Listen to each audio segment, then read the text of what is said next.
economic development in Nashville, Tennessee. And of course, we have with us the councilman at large for metropolitan government, Mr. JMaynard2.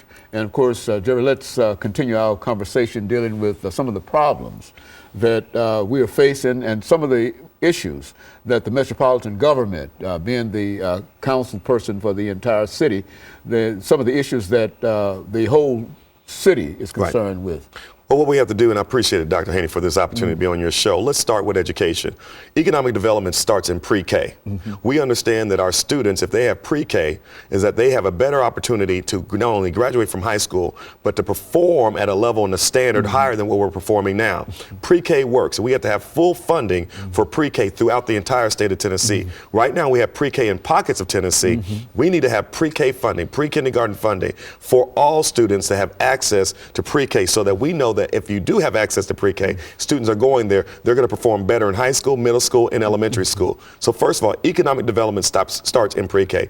Second, we got to make sure that our schools are not only there with police officers in there to discipline people. We got to show that it's an opportunity of hope, of dreams, where you can have your dreams fulfilled, because education is important, not only for you to get a high school degree, but rather it will be the key to unlock the door to opportunity in the global economy. We've got to make sure that our schools are better. We got to make sure that our expectation levels are higher. We got to make sure that we have teachers who truly care about students and their well-being, and we got to make sure that the parents care.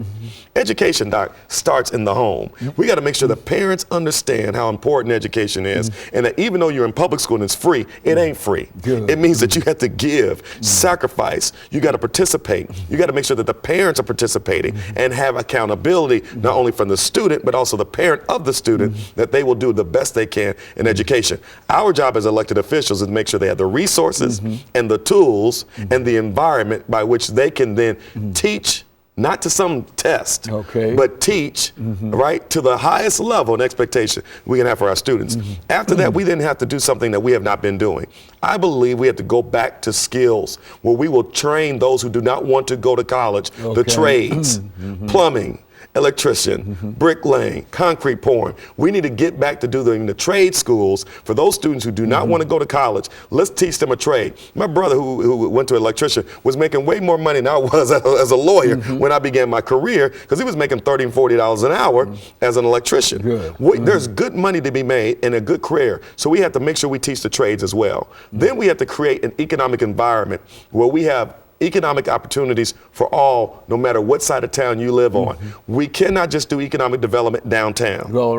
We have to do economic development in South Nashville, East Nashville, North Nashville, and Antioch. What do I mean by that? We have to have private investment and public investment going to and create an environment and jobs so that we can have economic development everywhere so that everybody has an opportunity. And we haven't seen that. We haven't seen economic investment in North Nashville and in South Nashville the way we need. So as a Metro Council person, I'm fighting hard to make sure that we get economic development, job creation in the areas and pockets of the city that have been ignored. You know, as a matter of fact, some of the areas that you pass through, there's almost some kind of disconnect between that particular area, those areas, and some of the other parts of the city. Is this really a part of the city of Nashville? The question might be raised when you look from one side to the other. There's such a discrepancy. Do you find that as a councilman? Let me tell you this. As an entrepreneur, let's say I'm an entrepreneur, right? Because we understand that jobs are created by two ways. One, you can have public jobs or you can have the private sector jobs. If I'm an entrepreneur, where am I going to take my money? Where am I going to take my investment and invest? If I go to a certain area of town that's blighted, the sidewalks are crumbling, the houses are crumbling, the utilities are crumbling all around, I may not take my money to invest because, wow, there's so much dilapidation. If I go to an area where the government has made sure that everything is right, innovative, the latest and the greatest, then I will take my investment dollars there. A lot of time, private investment will follow public investment. We have not had that public investment in areas of North Nashville, Antioch, and South Nashville that we've had in downtown, East Nashville, and other areas. So what we need to do as a government is create an environment where private investors will come into an area to create the jobs, right?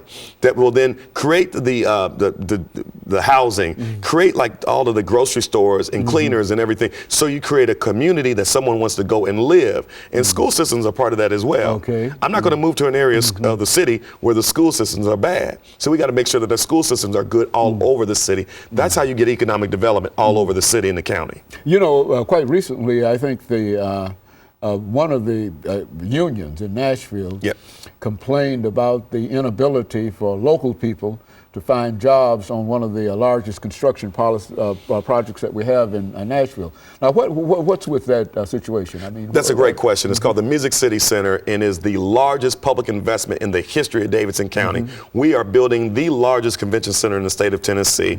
It is $585 million of public investment into the convention center. And as a council, we voted for it and we said that it would create jobs. The issue and the challenge for us as elected officials is to make sure those jobs are going to local people.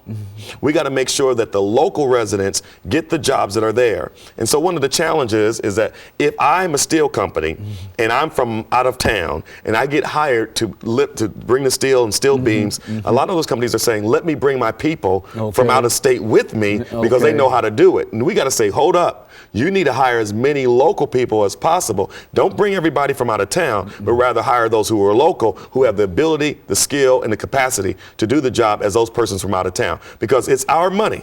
All right, it is. And so we need to make sure that our people, we also have to do something that we've already done. That's create a workforce development. Workforce development is part of our Music City Center development, where we work with the Urban League, where we work with JUMP, we work with other organizations to say, let's bring in unskilled labor. All right. And let's develop them to get them a skill and a trade so that they then can qualify for a job at the Music City Center. A lot of applications are being made, but they don't have the skills.